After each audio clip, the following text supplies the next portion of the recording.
On this episode of the podcast, I have with me Srividhya Chandrasekaran. She is the VP of Engineering at Fawn. We're going to be talking about, getting the best out of your engineers, and we're going to cover areas about mentorship, empowerment, accountability, what to focus on, what not to focus on. I'm super excited to have you on the show, Vidhya. I know you've got a great background. Thank you for being on. Thanks for giving me this opportunity. I really appreciate it. And yes, my name is a mouthful. So people do call me Vidhya. I go by Vidhya, and some people even call me VC. So I have several names that makes it easier for people to address me. There you go. Yeah. So thanks for being on the show, Vidhya. And I guess before we start, always two things. One is if you could tell us what Fawn does, and also what are some of your responsibilities as the VP of Engineering? Fawn is a rewards and recognition platform where we provide an ability for different companies to provide their employees recognitions for their work well done and even for other milestones. Recently, Fawn got acquired by a French company called Edenred. As a VP of Engineering, my role is to, first and foremost, is to deliver high quality features and product to all our customers so that it works seamlessly for them. I work very closely with the product and the engineering team to prioritize the work that we deliver to the customers. And I also work with other stakeholders like the sales, marketing, and the customer success team, just to make sure that we are all aligned with what we are working from the organization level. I also strategize and create a roadmap for the engineering team and also align that with the product. As any company, we have quite a bit of engineering priorities. Fawn has been around for 11 years, so there is quite a bit of tech debt and legacy code that needs to be updated. So we want to prioritize some of those engineering priorities with the customer and product priorities. So I work in prioritizing those with the product and with the engineering team. I give them guidance on how we would like to proceed with some of this work and also help them prioritize the same within the engineering team. And I also work with the engineers on their career development, which is very important and something that I feel every company should work on for each of their employees. Awesome. And I guess that's a good transition in terms of career development and helping engineers. I know, we want to talk about how to get the best out of your engineers. And obviously, there's a multitude of different areas that people have to focus on, but, empowerment, accountability, mentorship, those are some of the big ones. And I think, maybe to start off, I think you had mentioned to me off air, to get the best out of your engineers, you can't only focus on numbers. And maybe if you could dive in and kind of tell everyone what that means. So there are several aspects here, right? There are several aspects. So let me cover a few of them here. One is, I believe in leading via people, right? As Steve Jobs once said, don't hire smart people and tell them what to do, right? So we hire all these engineers, we hire all smart people, but then a lot of us end up telling them how they should be doing their job and what we are expecting out of. We can tell them what we're expecting, but not how they should do their job. So I believe in leading via people and let them come with the solutions, right? So me as a leader, provide the high level goals, the vision, and sometimes the problem that we need to solve. So I can give all that information, but my job should be to see how I can leverage and help my team come up with their own ideas. And one of the advantage here is they're all experts in their areas. So I like to sit back and let the team brainstorm. And all I want to watch is each one is being respectful. And when you let them do that, they hold more accountability of the solution. So we have empowered them, but you're also making them more involved and they are more accountable. So they feel like, they are part of the team rather than just taking orders and delivering things. So I very strongly believe that you have to empower your team and let them figure out. And then it's okay if they make mistakes, if things didn't go well. Not everybody knows right from the beginning that the solution or the idea that they are thinking of is going to be a 100% success. Down the line, something may happen. They may realize something. And me as a leader, I want to support them and see how I can mitigate that and then get the team back on track. So that is the kind of mentoring and coaching that I would give for the team so that they don't feel stressed or they are not feeling like, they failed and they didn't come up with a good solution in the right from the get-go. So in most of the time, a lot of things are trial and error, if you will. Of course, as always, there is a balance. So they can't go rogue because we do have to meet customer requirements and a business to run. So we have to still sell and make money, but there has to be a balance, right? So we can either go at a very safe route and just keep doing the proven things, or we can come up with new ideas and innovate stuff and be more creative and get new technologies, new solutions and try them out. So those are kind of the things that I encourage and work with my employees to empower them and then to hold them accountable. Yeah, definitely. And I guess, when you're mentioning, the empowerment, trying to have that blameless culture, giving people a bit of a stretch goal. And I guess this is the tricky part, right? Because you don't want to put somebody in a position where they're just going to fail because they just don't know. You don't want to make it too easy because then they're not really improving and they're not pushing themselves. Finding that, that right balance of, it's just out of your grasp, you can take that leap versus it's either just too hard and the person's going to fail, or, they're just not being challenged. That seems very much art versus science. It is. It's not like, a formula is never there, right? I mean, yeah, you have all these management quadrants and you say, okay, you can direct somebody, you can delegate to people. You have all these quadrants that we all learn from the management, leadership classes. But when it comes to actually implementing it, yes, it's more an art. So you as a leader, depending upon the person, right? I mean, it's a give and take. So when I go to my employee, or if somebody comes to me telling, hey, I want to try something new. I want to do this. This is when we're talking about the career development. Let's say somebody says, hey, I want to get into more data engineering or into DevOps. And I'm like, okay, cool. Yeah, let's see. When opportunity comes, let's start working on it. But at the same time, I would be looking at that person to see, okay, what are you doing in your end to start preparing yourself? Right? It can't be all just, okay, I'm just going to sit and learn on the job. But at your end, what steps are you going to take? So I want to see a little bit of an initiative as well, right? So they can say, hey, I found a course. Will the company support me? And I'll be more than happy. Yeah, let's look into it, enroll for it, start learning. So it's a give and take. And then you want to be very careful. As a leader here, I don't want to throw something that they are going to fail at. So it has to be, obviously, they will not be the only person working on that effort. So you will have experts, you will have senior engineers, senior experts in the team that you start pairing them up with. So you can't do it alone. So I'll have to take my senior engineers into account here and say, hey, this person wants to grow in this line and I know you are already an expert. So I'm going to pair you both so that you can start coaching and helping this person with some easier tasks, and then slowly we can grow them. I mean, I have done this. I have made QA engineers into developers. I know some junior engineers into data engineers because they wanted to get into that field. Even now, working with engineers who are pretty senior engineers, but they want to get into DevOps, so working in that.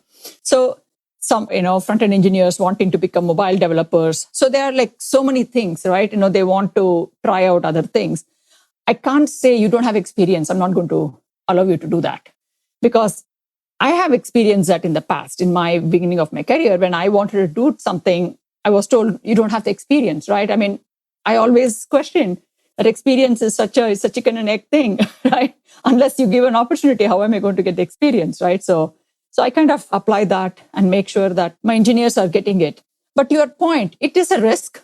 It is a risk that I'm taking. So I will have to take ownership if things are not going the way I want. And of course, I should not be doing that if it is a time-sensitive project or something like that, right? So I need to be careful when and how I am bringing this change for that particular employee for them to grow. So there is quite a bit of, balancing act here on when do I do it, at what project, which project should I choose for this, so that we are not taking a high critical path project and putting somebody in there. I mean, that is sure failure for everybody at this point.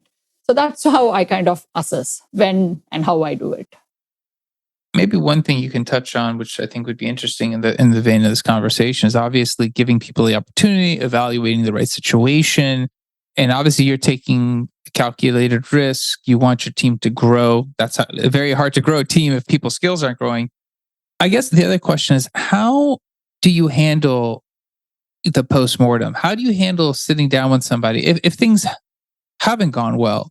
Because obviously, we talk about blameless culture.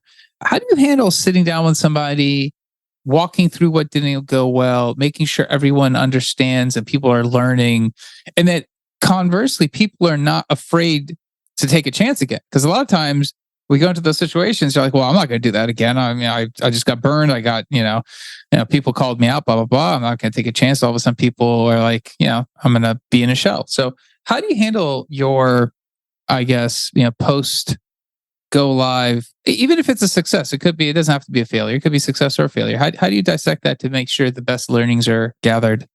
So there are, again, multiple parts to it, right? Yeah, from your question, I'm understanding. So there could be a full project that either didn't go as per we planned. It may not be just because somebody is new. It could be for various other reasons. So we can do a postmortem on that and see, okay, what happened? Why didn't it go as per our plan? I mean, eventually we'll deliver it, but then it either we had a lot of last minute issues coming up, or we had it was delayed by a couple of weeks or whatever, right? But that is a different thing. But when it comes to somebody taking up a new task for their career development, I don't think you should wait till the end to give them feedback or to do a postmortem. This is where you'll have to be a little bit more involved with that person, so that you are more than monitoring, you are keeping track. You are like working with this person. It's a new area for them. They are treading a new area. You just can't tell, okay, go jump and swim. You got to do something before you can say, yes, they are ready to take up on this project in this thing. As I told, whenever I'm introducing somebody to a new area, they are not working on a very critical effort. They are in a very low priority effort, maybe half time in a low priority effort, but while they're still working with their whatever current skill set is in a high priority effort, that they are still delivering, but at a lower capacity, because they also need to send their capacity. We have sprint planning, and we make sure that their time is divided accordingly. So they are still working on their mainstream skills, but while they are working on some low priority efforts to build their new skills that they are working on. But once they come to a certain proficiency, that is when I start feeling comfortable to put them in a mainstream effort that will require that skill. But even that, I'll be very careful. I will talk to them. Sometimes I'll be honest with them. I will even ask them in a one-on-one or offline, are you sure you can do this? I mean, this is the thing, this is going to require this kind of knowledge, this kind of effort. It's not to scare them, but just to make sure that they are ready to take it up. And then, of course, I'll tell them, as they are struggling, I would like them to let me know immediately. And that is more, it's nothing to do with the skill set. It is more personality. It is more their work ethics. One thing for me, I have always told my people is, never come and tell me you are late after it is a deadline or on the day of it. I always want to know much before, so that we can do something about it. I'll have the ability to fix it sooner. And that is nothing to do with the skill set and all that. That is more there, trying to teach their work ethics. And if anybody is not being open and honest with me at the time, that's a different kind of a talk I'll have with them. I will tell them about what my expectations are, and I'll reiterate that, because in general, people who work for me know what I'm expecting when things get delayed, or they're not on time, or they need help, that they should not wait till the last minute, and they need to raise the flag much sooner so that I can do something about it. Absolutely. I guess the question I was going to ask follow-up is from the perspective of, let's say, the person that you've established some kind of, opportunity to grow, a stretch goal they're trying to achieve. I mean, it's kind of hard to evaluate pure success, right? It was a function, something was delivered. Does that mean we're successful or not? But when you're looking at an individual and you're looking at, hey, were they successful in their efforts? And obviously they might have made a mistake along the way or not. How do you evaluate that when you're looking at them, based on, let's say, a review, right? Because it's not always black or white, checkbox. They released this feature that they committed to. There might have been a multitude of things that happened, but you have to kind of reevaluate and kind of assess, was that person, in theory, successful in meeting their stretch goal, whether it was, by the spirit or the letter of the law? How do you kind of look at that? Yeah, I mean, I use peer reviews. And as I said, I assign mentors for them. who are already expert in that area. So who are monitoring their work, and I'm constantly monitoring how they're learning and what they are working on. We talk about that in our one-on-ones. How do I measure the success? It'll be it's mostly with what's their velocity, their delivery pace. Since we do everything in a sprint, we track them, how long they have been working on something. Yes, they are new to it, so they took longer time than an expert would have taken. But then over time, are they able to do it without going to the mentor too often or getting help from them too often? So it's so subjective. As you're right, it's not a black and white, right? It's really subjective, and the amount of effort that they have put. So it's a lot of peer reviews, asking the mentors.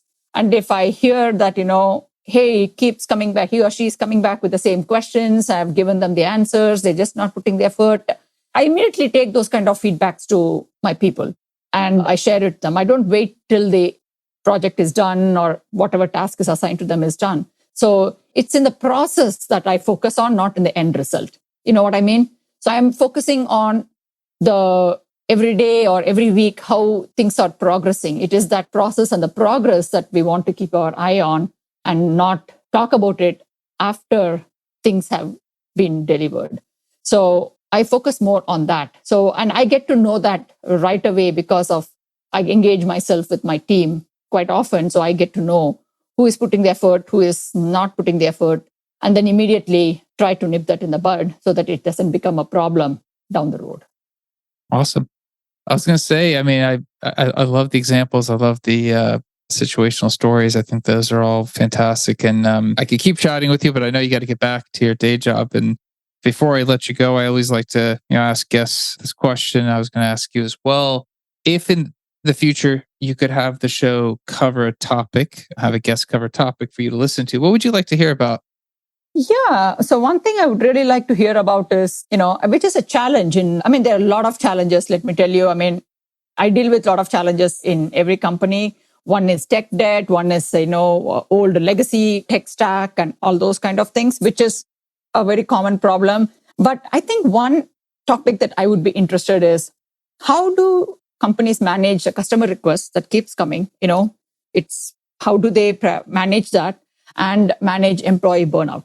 Because I think those two go hand in hand, because you want to deliver everything that the customer is asking for, but how much are you doing at what cost from your employee standpoint, right? So where do we draw that line? So I'd like to hear that. That's a good one. I like that. I gotta definitely find someone to fill that one. And then I guess the other question is if somebody wants to reach out to you, talk to you about anything you mentioned on the show, what's a good way of getting a hold of you? LinkedIn. I'm very active in LinkedIn, so they can message me. I am in general very good in responding back. Just going to say, please refrain from too many sales messages, because they come quite a bit. And that is when I don't respond much, because I know what I need and when I need it. So I'm going to reach out people. I have all their contacts. I will reach out when the need comes for that. But if you want to talk about anything, please, LinkedIn is the best way to contact me. Awesome. Vidhya, thanks for being on the show. I really appreciate your time. Oh, yeah. Thank you very much, Amir. I really appreciate this. Thank you for reaching out and giving me this opportunity to share some of my thoughts. And I hope this will help a lot of other leaders, and looking forward to talking with some of these leaders on this topic. If they reach out to me, I would be more than happy to. Absolutely. That's it for this episode. We'll be back again, different guest, different topic. If you have found the podcast useful, I always ask for you to share it, because that's how people find out about the show. It's organic growth, and I appreciate it. Like, comment, subscribe, leave a review wherever you are listening to this episode. I can't thank enough of you that do that, so I appreciate it. Until next time, thank you and goodbye.